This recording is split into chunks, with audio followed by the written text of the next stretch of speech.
5ই August পর সিদ্ধিরগঞ্জ থানার BNP বহিষ্কৃত সাবেক সাধারণ সম্পাদক ও সাবেক কাউন্সিলর ইকবাল হোসেনকে সামনে রেখে জমি দখলের অপচেষ্টা চালাচ্ছে।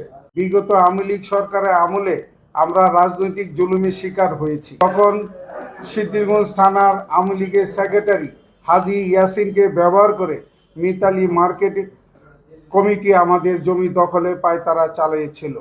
5ই আগস্ট পর পরিস্থিতি বদলালে দুর্ভাগ্যজনকভাবে এই চক্র নতুন রূপে আবির্ভূত হয়েছে। এবার তারা সিদ্ধিরগঞ্জ থানার বিএনপি বহিষ্কারের আদেশ প্রত্যাহারকৃত সাবেক সাধারণ সম্পাদক ও সাবেক কাউন্সিলর ইকবাল হোসেনকে সামনে রেখে জমি দখলের অপচেষ্টা চালাচ্ছে। আমরা নতুন বাংলাদেশের আরও কোনো জুলুমবাজ ভূমিদস্যু দেখতে চাই না।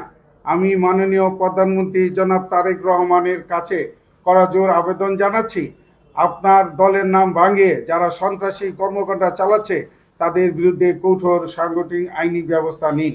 দলের ভিতরে লুকিয়ে থাকা এইসব সুবিধাবাদী হাইব্রিড নেতাদের রুখে না দিলে সাধারণ মানুষের ক্ষতি হবে। একই সাথে আমি প্রশাসন ও আইন শৃঙ্খলা বাহিনীর কাছে দাবি জানাচ্ছি, এই চিহ্নিত জবরদখলকারী দ্রুত গ্রেপ্তার করে আমাদের জানমালের স্থায়ী নিরাপত্তা নিশ্চিত করুন।